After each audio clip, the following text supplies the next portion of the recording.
이제 내일 5월 9일은 HSKK라고 해서 중국어 말하기 시험 날이 원래 3월에 계획을 하고 있었었는데 코로나 때문에 3월도 미뤄지고 4월도 미뤄져서 지금 2달 만에 시행하는 거거든요. 그래서 이제 준비 기간이 좀 더 길어져서 처음에는 준비를 많이 할 수 있겠구나 싶었는데 이제 역시 그런 건 말이 안 되죠. 그냥 빨리 빡 공부해서 막 시험 보는 게 훨씬 더 나은 것 같아요. 계속 괜히 이게 이렇게 미뤄지고 하니까 그렇더라고요. 그래서 대충 중국어 그 회화 시험은 2가지 종류가 있어요. TSC라는 게 있고 HSKK라는 게 있는데 보통 많은 회사들은 TSC를 많이 우대를 해주는데 저희 회사 같은 경우는 HSKK를 위주로 하더라고요. 그래서 저도 HSKK를 했고 보통 보면 인강이나 책이나 TSC가 많아서 HSKK를 공부하는 데는 조금 어려움이 있었어요. 그래서 저는 이번에 인터넷 강의에 도움을 받았고요. 보면 뭐라고 할까요? 토익 스피킹 시험도 좀 이제 웬만큼 하고 나면은 스크립트를 짜서 그 스크립트를 외우고 계속 그거를 활용해서 많이 하잖아요. 그래서 이것도 이 중국어 시험도 마찬가지로 그런 식으로 준비를 했어요.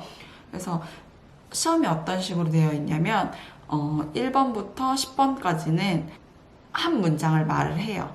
그러면 그 들은 걸 가지고 저희가 성조를 지켜가면서 얼마나 자신감 있고 발음이 좋게 이야기를 하는가. 그게 문제인데 이제 문제는 뭐냐면 너무 긴 문장을 말하면 내가 헷갈리거나 집중을 못해서 그 문장을 까먹고 얘기를 하지 못하는 경우가 대다수더라고요. 아직은 익숙치가 않아서 중국어를 말하고 나서 그걸 해석하려고 하고 있는 거예요. 그걸 따라해야 되는데. 그래서 놓치는 경우가 많더라고요. 그래서 1번부터 10번은 그런 문제이고요.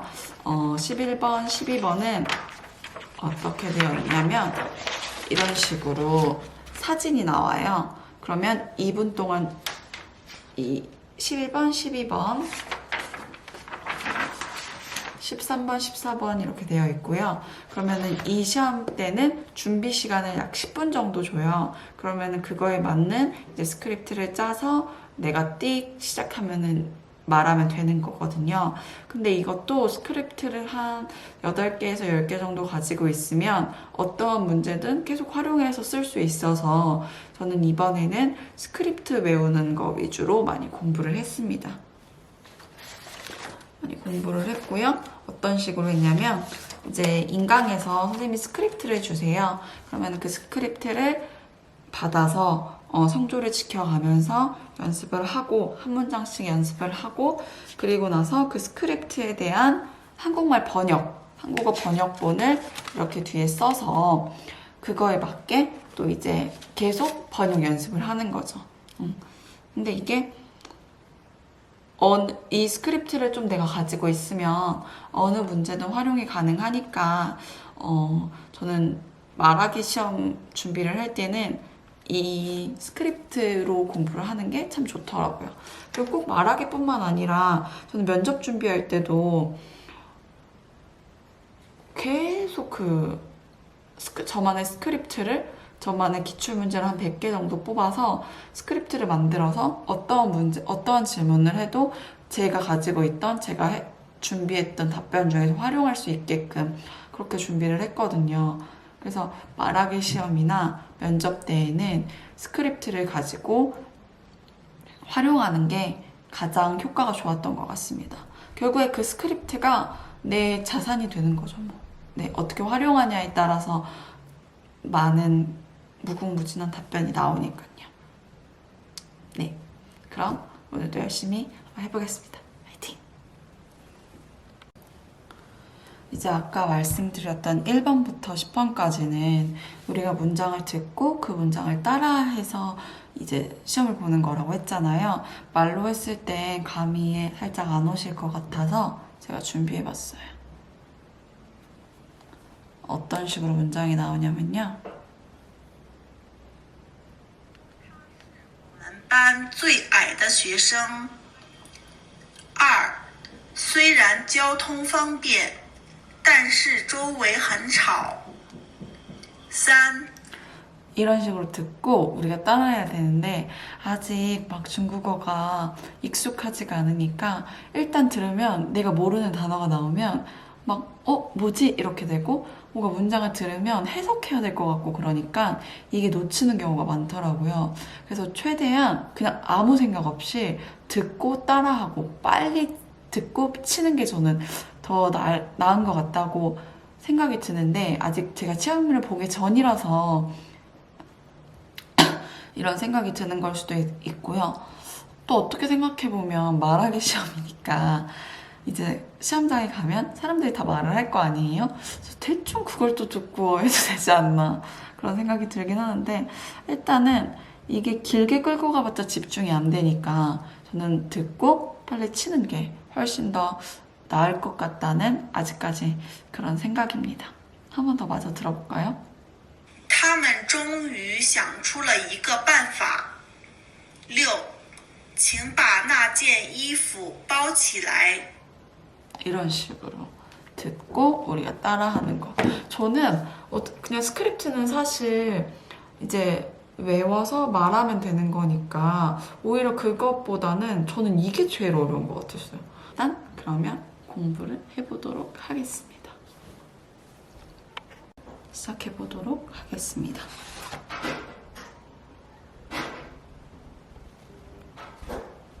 你喜欢户外活动吗？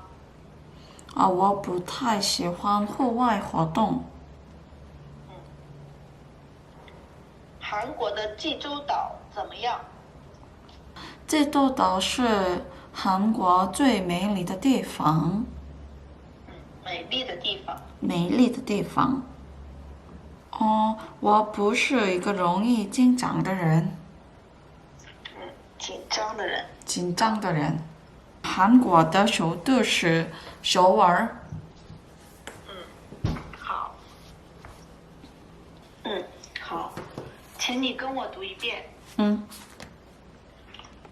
随着互联网的发展，给我们带来了很多方便。随着互联网的发展，给我们带来了很多方便。现在网上几乎什么都可以买到。现在网上几乎什么都可以买到。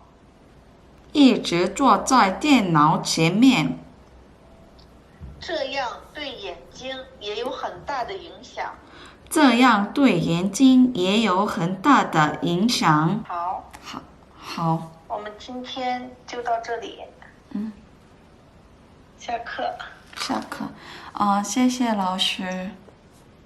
不用谢。祝你考试顺利。谢谢。不用谢，再见。再见。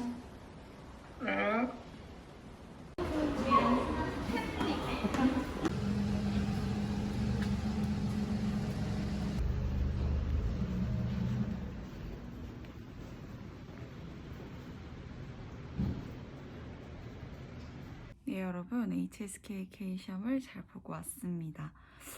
처음에 말씀드렸던 것처럼 저는 역시나 1번부터 10번까지 문항이 제일 어렵더라고요.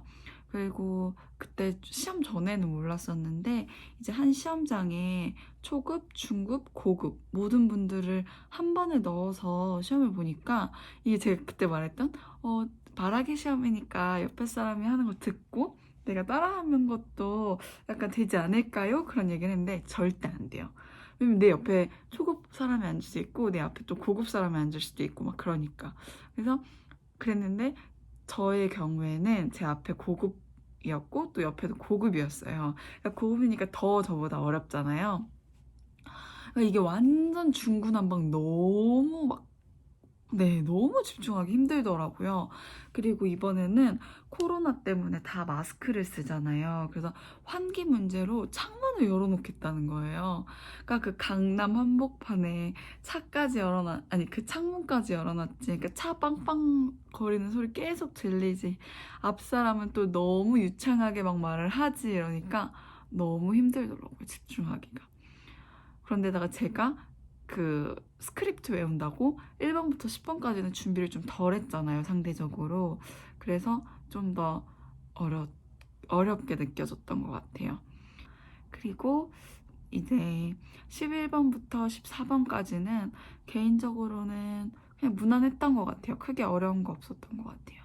어떤 문제가 나왔었냐면 11번은 사진 문제잖아요. 어떤 사진이었냐면 남자와 여자가 커플인 것 같아 보이는 남자와 여자가 손을 잡았었나 팔짱을 꼈었나 어깨동무를 했었나 아무튼 그러고 있었고, 둘 중 한 명이 여행 책자를 가지고 있었어요. 그래서 이 사진을 보고 제가 활용할 수 있던, 제가 준비했던 스크립트는 2개였고요. 하나는 여행 스크립트, 또 하나는 친구 소개하는 스크립트가 있었는데, 저는 이 2가지 중에서 친구를 소개하는 스크립트로 정했고, 이 친구 스크립트에서 동성 친구가 아닌 이성 친구로 바꿔서 설명을 했습니다. 그리고 2번째는 뭐였냐면 그 네 가족이었어요. 네 가족이 아빠, 엄마, 그리고 어린아이 1명하고 완전 애기 같은 애기가 있었고요. 그 네 가족이 그 짐 있잖아요. 이삿짐 같은 상자를 들고 나르는 모습의 사진이었거든요.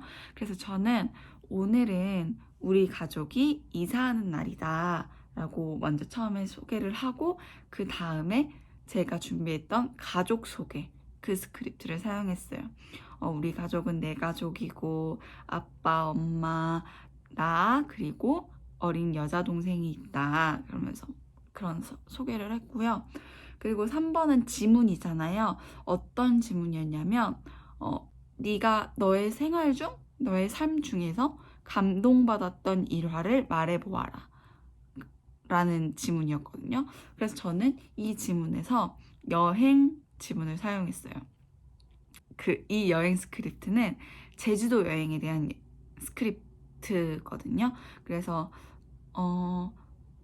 난 여행을 좋아하고 가족들과 여행을 갔는데 이 여행이 나에게 가장 감동이었던 이유는 제주도는 우리나라에서 가장 아름다운 도시이고, 그리고 나는 가족과 함께하는 여행을 참 좋아하기 때문에 이 여행은 나에게 있어서 가장 감동적인 여행이었다, 감동적인 사건이었다 라고 마무리를 했습니다. 그리고 네 번째, 그 14번이 조금 어려웠는데요. 예의 없는 사람들이 많다. 만약에 어떠한 사람이 너에게 예의 없는 행동을 한다면 너는 어떻게 행동할 것인가? 그런 거였어요. 근데 이게 진짜 어렵더라고요. 그래서 이걸 어떻게 설명해야 되나, 이게 제가 준비했던 스크립트를 어떻게 활용을 해도 좀 말이 안 되는 거예요. 그래서 어떻게 활용을 해야 되나 라고 했다가 마지막에 문득 이 스크립트가 생각나는 거예요. 꿈에 대한 스크립트가 있는데, 나는 이 꿈은 왜 준비를 했었냐면, 이 꿈 스크립트는 사람들이 면접 보는 사진, 사진이거나 아니면 일하는 사진, 이런 게 나왔을 때 나의 꿈 이야기를 하고, 나는 지금 오늘도 준비 중이다, 연습 중이다, 이런 이야기를 하려고 이 스크립트를 사실은 준비한 거였거든요. 근데 갑자기 이 스크립트가 떠올렸던 이유는, 이 스크립트 내용 중간에 나는 내 면접 준비를 위해서 매일매일 노력하고 있다, 중국어 공부도 하고 신체 단련도 하고 미소 연습도 하고 이런 내용이 있었어요. 그래서 이 부분을 활용해야겠다 싶었던 거죠. 그래서 예의 바르지 않은, 예의 없는 사람이 나한테 왔을 때 나는 가장 효율적이고 가장 좋은 방법은 내가 그 사람한테 미소로 답하는 거다 라는 문장을 시작으로 해서, 실제로 나는 내 면접 준비를 위해, 내 꿈을 위해 미소를 연습했고, 실생활에서 미소로 상황을 대하고 사람을 대하니 많은 도움이 되었었다 라고 풀었었거든요. 근데 이게 너무 즉흥적으로, 그러니까 준비된 그 스크립트 일부분은 뭐 당연히 준비된 부분이긴 했지만 뭐 10분 내에 사실 이걸 다 완성하지 못했어요. 그래서 진짜 즉흥적으로 말을 바꾸고 막 이렇게 하려니까 말이 막 꼬이고 성조도 엉키고 이래서 이 부분은 제가 개인적으로 좀 아쉬웠던 것 같아요. 그래서 조금만 제가 더 이 스크립트를 사용해야겠다라는 생각을 좀 더 빨리 했으면 좀 더 준비하는데 여유를 갖고 성조도 지키고 뭐 내용도 좀 더 탄탄하게 했을 텐데 준비 시간이 아무래도 저에겐 짧게 느껴져가지고 이거를 완벽하게 하지 못해서 저는 1번부터 10번까지 그 모방하기 문제 제외하고 14번 지문이 제일 좀 아쉬웠던 것 같아요. 그래서 워낙 좀 1번부터 10번까지 문제를 좀 아쉽게 한 경향이 있어서 시험 점수가 좀 아쉬울 것 같기도 하고 조금 걱정이 되긴 하는데요. 일단 저의 첫 HSKK 후기는 이렇습니다.